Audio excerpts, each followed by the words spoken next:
guys, you are with Leisa Timms. So today we're going to be talking about what is yoga. So I have been studying yoga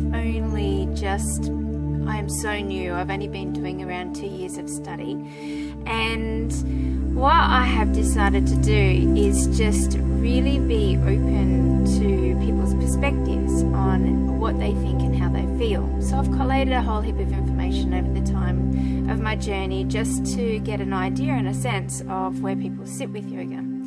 So to me, the understanding of yoga is not just a pose, it is not just a movement. Yoga is to unite the body, mind and spirit.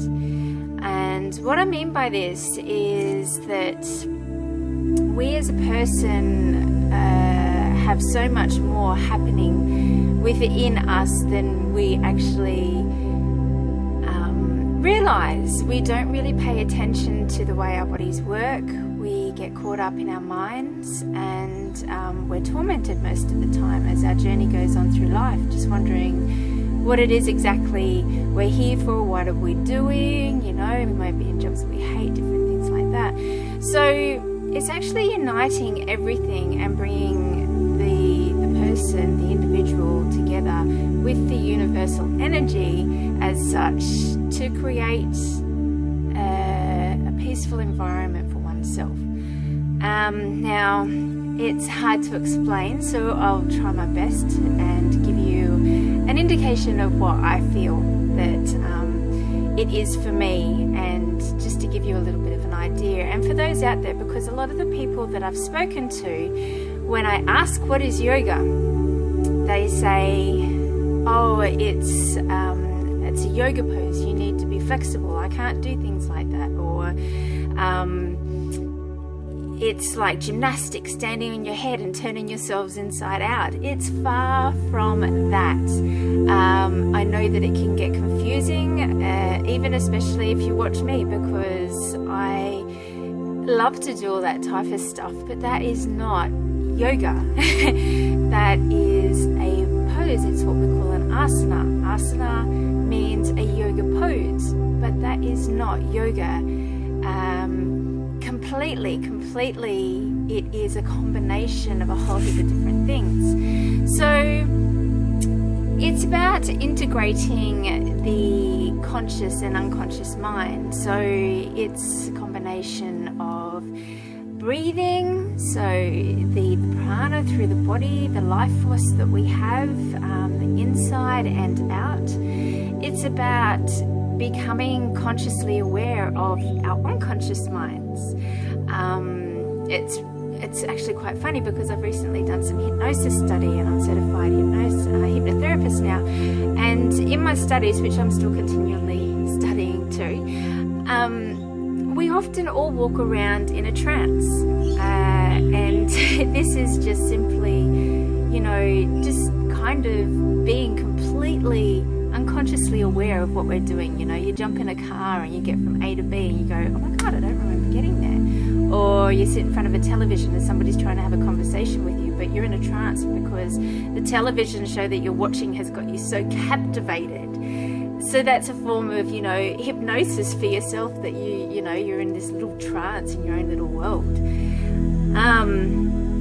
So integrating the conscious mind and the unconscious mind is about, awareness, self-awareness, awareness of everything that's happening around us, what we do, what we say, how the body works, how it functions.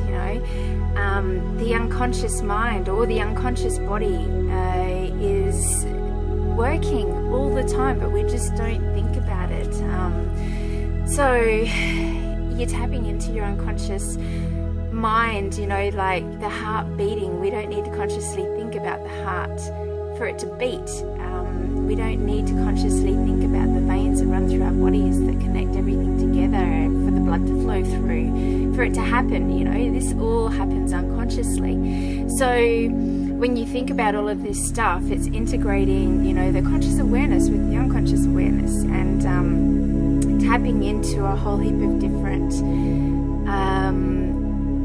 life force, like the life force, the energy that we have within our body to heal, to bring happiness, to do so many different things, combined with, you know, the asana, and also combined with a little bit of meditation, breathing techniques, the spirituality of everything, whatever that may be. It may be religious. I'm certainly not religious, but I have my own little spirituality in me, which is tapping into the divine, and becoming universally connected to the outside world. So, you know, understanding the senses. So, for instance, when I wake up in the morning, I put on my helmet.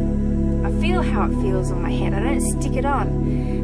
And then I get on my push bike and I ride to work. Now I feel, and I take a conscious note of my pedal going onto my foot going onto the pedal. And then every movement that I make, how does my body feel? What's happening? If I got any tightness or stiffness, what's going on? I take a deep breath in. I'm consciously aware of, like, seeing everything around me, the scent, the smell, the feel, and not just jumping on a bike and getting from A to B and not even realizing what happened, if you know what I mean. So yoga is about understanding the connection for yourself, the connection of the body, the connection of the mind, and the connection of the spirit, and letting go of things that trouble you, letting go of past events that torment you, and not holding on to things. It's about release. So asana is fantastic. I find asana great because I love to open up my body, and I love to be free. I love sitting out here in the openness and being around trees and, you know, hugging a tree. But just the freedom of the energy that we breathe every day. I mean, I'm so grateful, and I feel very blessed and lucky to be in the place that I'm at, especially today, especially, you know, every minute I'm grateful for what I have in life. And this is all part of the yoga practice, you know, having gratitude and thanks and a whole heap of different things. So having an understanding of how our bodies work, how we connect, and, you know, like being a personal trainer, I now look at what happens within my body. I lie down in Shavasana, I put my hands out, I close my eyes, I take a deep breath in.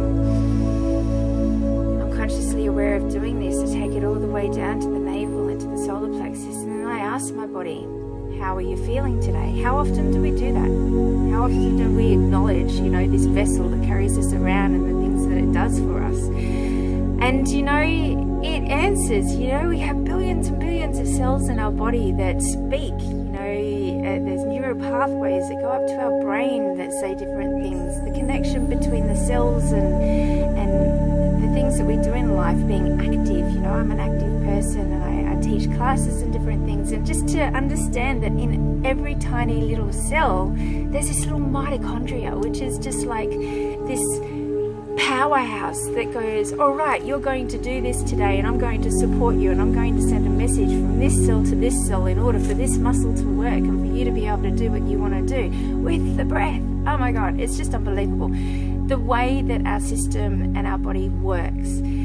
But we all take it for granted, and we shovel stuff into it. We don't care for it enough, and we just, you know, all over different things. Anyway, probably ranting and raving. But to bring it down to simplicity, yoga to me is a combination of bringing the mind, body, and spirit together.